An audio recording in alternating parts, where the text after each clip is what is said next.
मैंने आगे चल के हमारे आदिवासी भाइयों का जितनी मदद कर सकती थी वो किया। मैं समझती हूँ कि उस समय उस संदर्भ में नौकरियों की बात, रोजगार की बात जब भी उठती थी, मैंने चला के उनको अपने ध्यान में रखते हुए किया। परंतु समानता मंच के लोगों से भी मेरी बात हुई और मैंने उन लोगों को भी ये कहा कि न्याय संगत जो भी बात मेरे सामने आएगी उसको पूरी तरह से मदद करने की मैं कोशिश करूंगी।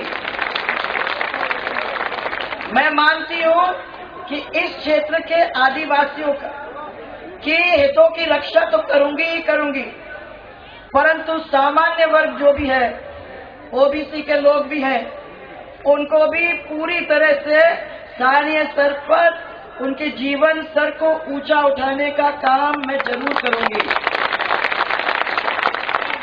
एक चीज आप ध्यान रखिए, छोटे हो बड़े, ओबीसी के हो या सामान्य वर्ग के हो या एसटी के हो या एससी के हो, आप मेरे परिवार के हो और जब आपने मेरे कंधे के ऊपर अपनी जिम्मेदारी डाली है तो मेरे को छोड़ दो ना, मेरे पे छोड़ दो।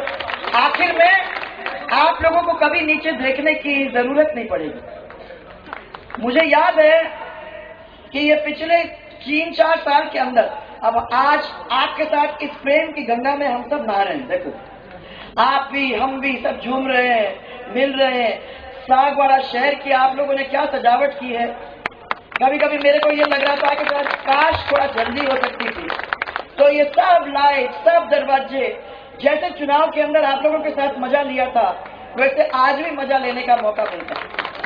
परंतु रास्ते रास्ते भर आप ही लोगों ने रोक रोक के स्वागत किया है और लोगों ने ऐसा प्यार दिया, इतना प्यार दिया कि मेरे को चिंता हो गई कि राजस्थान के 4.5 साल के अंदर क्या लोगों को इतना वंचित रखा है, इतना दूर अपने काम से रखा है कि आज गांव के गांव दूर दूर से चल चल के 3-3, 4-4 किलोमीटर से चल चल के सड़क पे आ रहे हैं, सिर्फ हाथ मिलाने को, प्यार करने को और अपनी व्यथा को सुनाने को।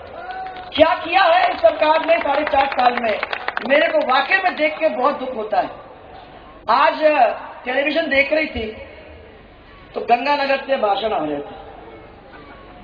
अब भाषण में मैंने सोचा कि जब इतने बड़े लोग, पूरी सरकार चल रही है, तो जब हमारी यात्रा चालू हुई तो इसलिए चालू हुई कि हमने कहा कि जयपुर के अंदर हमको बहुत काम सुनने को मिल रहा है। क्या ये सब काम जमीन पे वाकई में आ गए हैं? क्या मुफ्त जांच हो रही है, मुफ्त दवाई मिल रही है, क्या अच्छी बिजली मिल रही है, क्या खाद बीज मिल रहा है जिस तरीके से इन्होंने हमको कहा, क्या रोजगार हमारे बच्चों को मिल रहा है, क्या टीचर स्कूल में है, क्या डॉक्टर्स हॉस्पिटल्स में है।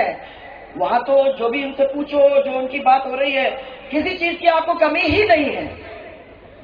परंतु जब क्षेत्र के अंदर आती हूं तो सब लोग मेरे को कहते हैं कि हमारे बच्चों के 8वीं को पास करने की जो ये नई बात चालू की है, उसकी वजह से स्कूल तो वैसे ही बंद हो रहे हैं, टीचर्स तो है ही नहीं, डॉक्टर्स है ही नहीं। अगर डॉक्टर नहीं है तो कहाँ की मुफ्त जांच होगी और कहाँ से मुफ्त दवाई मिलेगी। ये परिस्थिति है। बिजली की तो घोर समस्या, बिजली मिलती भी नहीं है और हमको साथ साथ पैसे भी देने पड़ते हैं। हम लोगों ने अपने टाइम में आपको कह के रखा था कि जब तक सही बिजली नहीं मिलेगी तब तक 1 पैसा आपसे नहीं लूंगी, बढ़ाऊंगी नहीं। और 5 साल आपकी बिजली हम लोगों ने नहीं बढ़ाई। परंतु मैं यहां देख रही हूं कि पैसा तो ऐंठना इनको बहुत अच्छा आता है। आपकी बिजली के ऊपर लो, चाहे भ्रष्टाचार के ऊपर लो, ऊपर से नीचे तक यही काम चल रहा है। तो इसीलिए हम लोगों ने यात्रा निकाली, ये सोच करके कि आपके बीच में आएंगे, आपसे पूछेंगे, आपसे कंधे से कंधा मिलाकर आपके आंसू पोंछेंगे और आपको कहेंगे कि चिंता मत करो, हम लोग भी आपके साथ खड़े हैं। आने वाले समय के अंदर हम और आप मिलकर एक नए राजस्थान को बनाएंगे। और जब उनको मालूम पड़े कि नए राजस्थान की बात कर रहे हैं हम, तो कूद के संदेश यात्रा चालू कर दी। अब संदेश यात्रा का मैंने पता किया, हो सकता है कि वो बस में चल रहे हैं, हो सकता है कि उन्होंने कुछ इंतजाम किया है, परंतु नहीं, पूरी सरकार लगी हुई है संदेश यात्रा में, और पूरा पैसा वो सब आपके जेब का पैसा आपके पास आके आपको संदेश देने के लिए ये सब तामझाम लग रहा है। हम लोग आपके पैसे से नहीं कर रहे हैं। हम जानते हैं कि हम किस मुश्किल के साथ इस यात्रा को निकाल रहे हैं। अगर आपका प्यार नहीं होता, आपका उत्साह नहीं होता, तो आपको लगता है कि ये सब यात्रा इस तरीके से निकल सकती है। मुझे लगता है कि अशोक गहलोत अभी भी समझे नहीं है कि जनता का प्यार क्या होता है, नहीं समझ पाए। इसलिए वो आपको तो नहीं बताएंगे कि 4-4.5 साल के अंदर मैंने क्या काम किया, वो नहीं बता सकते, काम किया ही नहीं है तो क्या बताएंगे। इसलिए संदेश यात्रा के अंदर माइक पे जब चढ़ते हैं तो मेरे नाम के सिवाय और कुछ उनको याद ही नहीं आता है। मैंने उनको बार बार कह दिया कि मेरे कंधे से बंदूक मत चलाओ, जनता के सामने पेश हो और उनको बताओ तुमने क्या किया 4-4.5 साल के अंदर, क्योंकि इसी हिसाब के ऊपर वोट आएगा। ये मत सोचना जैसे सबको सुनाते फिर रहे हैं हमारे जेब के वोट रखे हुए हैं। आदिवासी कहाँ जाएंगे, ये तो हमारे जेब के वोट हैं। ये आपके जो मुसलमान जो हैं हमारे, वो कहाँ जाएंगे, वो तो हमारे जेब के वोट है। एससी के वोट, वो तो हमारे जेब के वोट हैं। उनको ये समझ में नहीं आया आज तक कि राजस्थान के लोग कितने स्वाभिमानी लोग हैं, कितने इज्जतदार लोग हैं। चाहे कितने भी गरीब हों, भूखे तो हो जाएंगे परंतु आपके इज्जत के साथ खेलने किसी को नहीं देंगे। अरे अशोक गहलोत जी, जमाना बदल गया है, कोई किसी के जेब का वोट नहीं है।